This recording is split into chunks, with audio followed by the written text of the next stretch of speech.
السلام علیکم ورحمۃ اللہ وبرکاتہ۔ الحمد للہ رب العالمین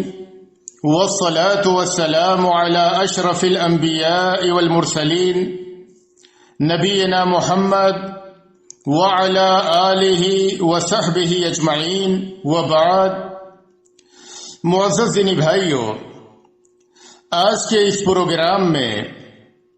ہم یہ جانیں گے کہ عشرہ ذی الحجہ کے فضائل کیا ہیں اور ایک مسلمان کے لیے ان میں مسنون اور مستحب اعمال کیا ہیں۔ اللہ تبارک و تعالی وہی دنوں، راتوں، مہینوں اور سالوں کا خالق ہے۔ اس نے اپنی حکمت کاملہ سے بعض دنوں کو دوسرے دنوں پر، بعض راتوں کو دوسری راتوں پر اور بعض مہینوں کو دوسرے مہینوں پر فضیلت عطا فرمائی ہے، اور وہ مسلمان جو تقرب الہی کی تلاش میں رہتے ہیں وہ اس طرح کے سنہرے مواقع کو غنیمت سمجھتے ہیں اور ان میں زیادہ سے زیادہ نیک اعمال کر کے اپنے نامہ اعمال کو نیکیوں سے بھر لیتے ہیں۔ اور بعض مسلمان ایسے بھی ہیں جو غفلت اور لا علمی کی وجہ سے اس طرح کے قیمتی لمحات کو ضائع کر دیتے ہیں۔ ابھی چند دنوں میں ہمارے اوپر جو قیمتی ایام سایہ فگن ہونے والے ہیں، وہ ایام انتہائی فضیلت کے حامل ہیں، اور اللہ تبارک و تعالیٰ کے نزدیک ان دنوں میں کیے گئے اعمال غایت درجہ محبوب اور پسندیدہ ہیں۔ اللہ تبارک و تعالیٰ نے قرآن کریم میں ان ایام کا ذکر کیا اور فرمایا والفجر ولیال عشر، کی قسم ہے فجر کی اور 10 راتوں کی۔ مفسرین لکھتے ہیں کہ ان 10 راتوں سے مراد عشرہ ذی الحجہ ہے۔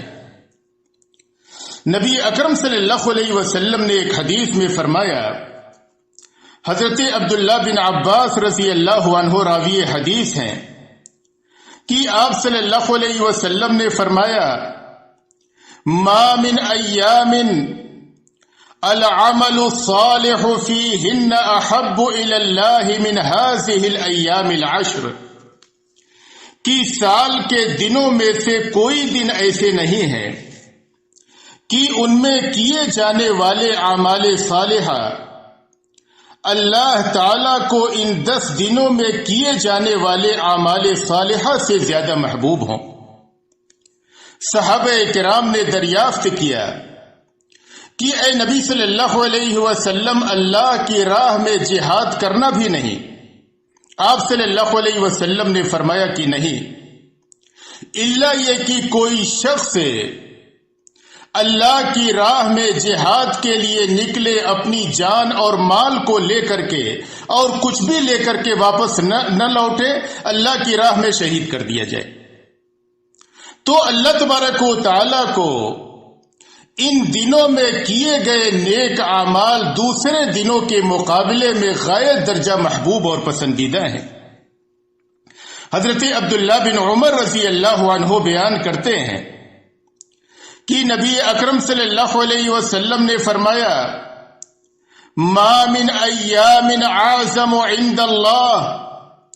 ولا احب الیہ من العمل فیہن من هذه الایام العشر، کہ اللہ تعالی کے نزدیک کوئی عمل اس قدر باعظمت اور پسندیدہ نہیں جتنا وہ عمل ہے جو ان 10 دنوں میں کیا جائے۔ تو ان 10 دنوں میں کیے گئے اعمال اللہ کو غایت درجہ محبوب ہیں، لہذا ایک مسلمان ان ایام میں اعمال صالحہ کی تلاش کرے اور ان کا اہتمام کرے۔ شاید ان دنوں کی فضیلت کی وجہ یہ ہے کہ ان میں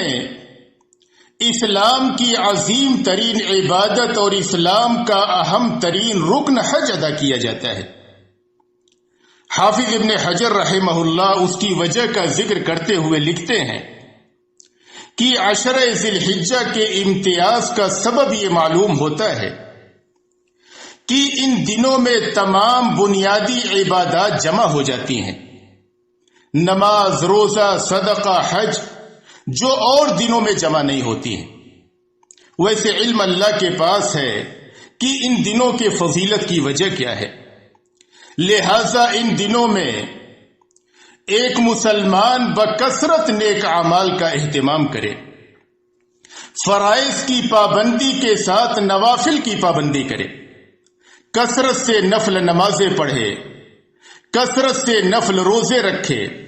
قرآن کریم کی تلاوت کرے، صدقہ و خیرات کرے، اور اس طریقے کے دیگر جو بھی اعمال صالحہ ہیں ان کا اہتمام کرے۔ ان ایام میں ہمیں کون سے اعمال کا اہتمام کرنا چاہیے؟ تو ان میں سے سب سے پہلے نمبر پہ حج اور عمرہ ہے۔ اللہ تبارک و تعالی نے جسے مالی حیثیت دی ہو اور اس کے پاس طاقت ہو تو سب سے عظیم اور اہم ترین عبادت ہے کہ وہ خانہ کعبہ کے حج کے لیے جائے۔ اسی طریقے سے دوسرے نمبر پہ ان ایام میں نفلی روزے رکھے جائیں، اور خصوصاً 9 ذی الحجہ کو، جسے نبی اکرم صلی اللہ علیہ وسلم نے مسنون قرار دیا ہے۔ حضرت ابو قتادہ رضی اللہ عنہ بیان کرتے ہیں کہ نبی اکرم صلی اللہ علیہ وسلم سے عرفہ کے دن کے روزے کے بارے میں پوچھا گیا تو آپ صلی اللہ علیہ وسلم نے فرمایا، یکفر السنۃ الماضیۃ والباقیہ، یہ عرفہ یعنی 9 ذی الحجہ کا روزہ یہ پچھلے 1 سال اور اگلے 1 سال کے گناہوں کے لیے کفارہ ہے، لہذا ایک مسلمان اس روزے کا اہتمام کرے۔ اسی طریقے سے ان دنوں میں ہمیں بکثرت تکبیرات کا اہتمام کرنا چاہیے، بکثرت تکبیرات پڑھیں۔ اللہ نے قرآن کریم میں فرمایا، وَيَذْكُرُ اسْمَ اللَّهِ فِي أَيَّامٍ مَّعْلُومَاتٍ، اور معلوم دنوں میں اللہ کا نام یاد کریں۔ امام بخاری رحمہ اللہ ذکر کرتے ہیں کہ عبداللہ بن عباس رضی اللہ عنہ نے فرمایا کہ ایام معلومات سے مراد ذی الحجہ کے ابتدائی 10 دن ہیں۔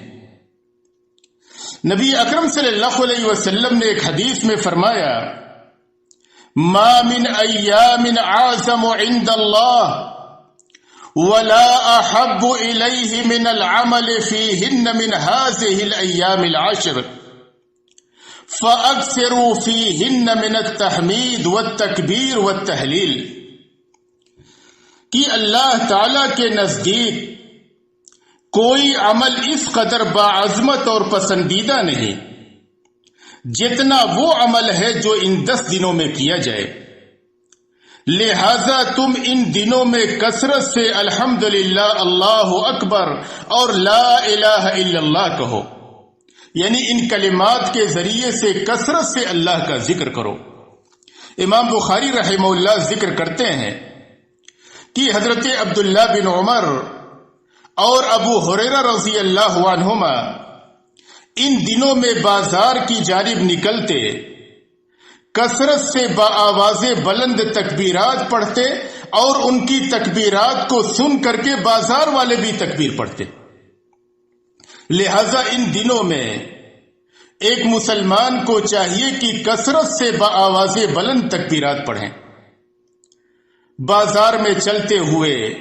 گھر میں، راستے میں، گلی میں، مسجد میں، جہاں بھی موقع ملے کثرت سے تکبیرات پڑھیں، اور عورتیں بھی ان تکبیرات کا اہتمام کریں۔ عورتیں جب عورتوں کے بیچ میں ہوں یا جب محرم مردوں کے پاس ہوں تو بلند آواز سے تکبیرات پڑھیں، اور جب ان کے پاس میں غیر محرم مرد ہوں جن تک ان کی آواز پہنچ سکتی ہو تو آہستہ آواز سے تکبیرات پڑھیں، اور جب نماز عید کے لیے عیدگاہ جا رہی ہوں تو راستے میں آہستہ آواز سے تکبیرات پڑھیں، اس لیے کہ راستے میں اجنبی مردوں کے ہونے کا اندیشہ ہے۔ تکبیر کے الفاظ کے تعلق سے نبی اکرم صلی اللہ علیہ وسلم سے کوئی مخصوص چیز ثابت نہیں ہے، لہذا تکبیر کے جو کلمات پڑھے جائیں وہ پڑھے جا سکتے ہیں، البتہ وہ الفاظ جو صحابہ کرام سے ثابت ہیں ان کا اختیار کرنا افضل ہے۔ حضرت عبداللہ بن مسعود رضی اللہ عنہ ان کلمات کے ذریعے سے تکبیر پڑھتے تھے: اللہ اکبر اللہ اکبر لا الہ الا اللہ واللہ اکبر اللہ اکبر وللہ الحمد۔ اور حضرت عبداللہ بن عباس رضی اللہ عنہ ان کلمات کے ذریعے سے تکبیر کہتے تھے: اللہ اکبر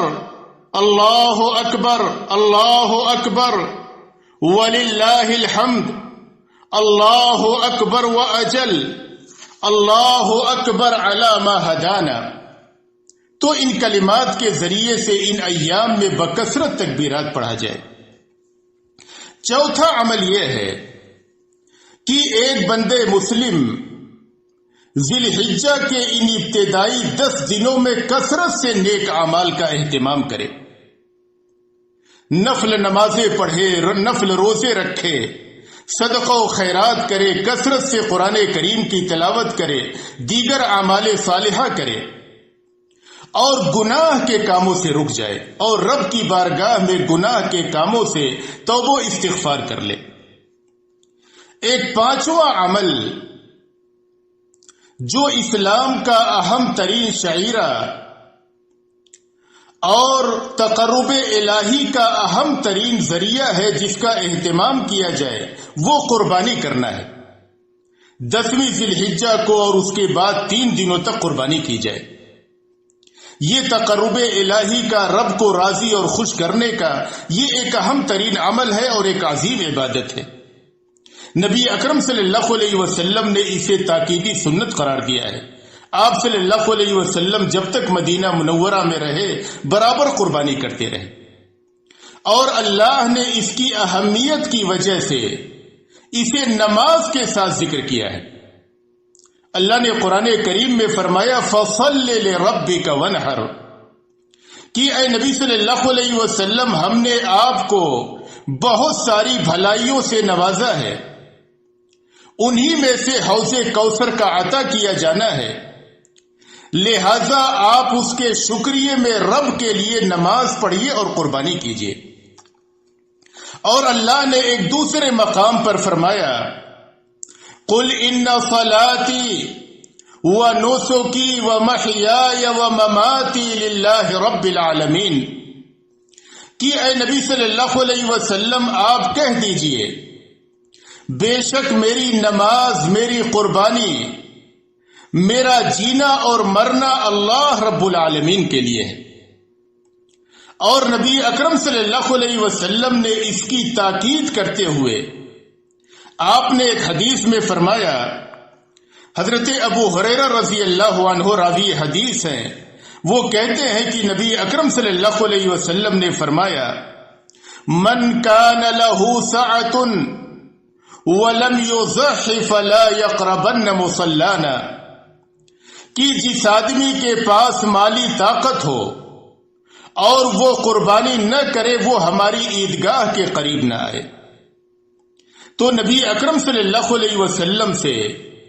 اس عبادت کی انتہائی تاکید ثابت ہے، یہ ایک تاکیدی سنت ہے، لہذا جس مسلمان کے پاس بھی مالی حیثیت ہو اسے چاہیے کہ وہ قربانی کرے۔ قربانی کا نہ کرنا اس کے حق میں مکروہ ہے، قربانی اس پہ عظیم اجر و ثواب مرتب ہوتا ہے اور اللہ کی نزدیکی کے حصول کا اہم ترین ذریعہ ہے۔ اسی طریقے سے چھٹا عمل جس کا ان دنوں میں ہمیں اہتمام کرنا چاہیے وہ یہ کہ جو شخص بھی قربانی کرنے کا ارادہ رکھتا ہو اسے چاہیے کہ ان 10 دنوں میں اپنے بال، ناخن وغیرہ کو نہ کاٹے۔ حضرت ام سلمہ رضی اللہ عنہا بیان کرتی ہیں کہ نبی اکرم صلی اللہ علیہ وسلم نے فرمایا اذا رأيتم هلال ذي الحجة وَأَرَادَ أَحَدُكُمْ أَن يُزَاحِي فَلْيُمْسِكْ عَنْ شَعْرِهِ وَأَظْفَارِهِ کہ جب تم ذی الحجہ کا چاند دیکھ لو اور تم میں سے جو شخص قربانی کا ارادہ رکھتا ہو اسے چاہیے کہ وہ اپنے بال ناخن وغیرہ کاٹنے سے رک جائے۔ اور دوسری روایت کے الفاظ یہ ہیں فَلَا يَأْخُذْ مِنْ شَعْرِهِ وَلَا مِنْ أَظْفَارِهِ حَتَّى يُزَاحِي کہ وہ اپنے بال ناخن وغیرہ کو نہ کاٹے یہاں تک کہ قربانی کر لے۔ لہذا ان دنوں میں اپنے بال ناخن وغیرہ کو نہ کاٹا جائے یہاں تک کہ قربانی ہو جائے۔ اگر کوئی شخص سہون بھول کر کے لا علمی میں ایسا کر لے تو اس پہ کوئی گناہ نہیں، لیکن اگر کوئی آدمی جان بوجھ کر کے ایسا کرتا ہے تو وہ شخص گنہگار ہے، اسے چاہیے کہ توبہ استغفار کرے۔ اس کے لیے کوئی فدیہ اور کفارہ نہیں ہے، اس شخص پر واجب ہے کہ رب کی بارگاہ میں اس گناہ کے ارتکاب پہ توبہ استغفار کرے۔ اسی طریقے سے ساتواں عمل جس کا ہمیں اہتمام کرنا ہے وہ یہ کہ عیدگاہ جا کر کے نماز عید ادا کرنا ہے۔ نماز عید کا ادا کرنا، اس کے تعلق سے اہل علم کے 3 اقوال ہیں۔ پہلا قول یہ ہے کہ نماز عید یہ تاکیدی سنت ہے۔ دوسرا قول یہ ہے کہ یہ فرض کفایہ ہے، اور تیسرا قول یہ ہے کہ یہ ہر مسلمان مرد پر فرض ہے، یعنی یہ فرض عین ہے، اور جو شخص بلا کسی عذر شرعی کے نماز عید چھوڑ دے وہ شخص گنہگار ہے۔ اور تینوں اقوال میں راجح قول یہ تیسرا قول ہے کہ ہر مسلمان مرد پہ نماز عید کا ادا کرنا فرض عین ہے، اور بلا عذر شرعی کے اس کا چھوڑنے والا شخص گنہگار ہے۔ اسی کو علامہ البانی رحمہ اللہ، علامہ محمد بن صالح العثیمین رحمہ اللہ وغیرہ نے اختیار کیا ہے۔ تو نماز عید کا ادا کرنا یہ فرض عین ہے، ہر مسلمان کو چاہیے کہ وہ نماز عید مسلمانوں کی جماعت کے ساتھ نماز عید ادا کریں۔ تو یہ ذی الحجہ کے جو ابتدائی 10 دن ہیں جو انتہائی فضیلت اور اہمیت کے حامل ہیں، ان 10 دنوں میں ہمیں ان نیک اعمال کا اہتمام کرنا چاہیے۔ اللہ تبارک و تعالی سے دعا ہے کہ ہمیں ان ایام کو اپنی عبادت میں اور نیک اعمال میں گزارنے کی توفیق عطا فرمائے، اور جب تک ہمیں اس دنیا میں رکھے ایمان و اسلام پہ رکھے، اور جب ہمارا خاتمہ ہو ایمان و اسلام پہ ہو۔ وآخر دعوانا ان الحمد للہ رب العالمین۔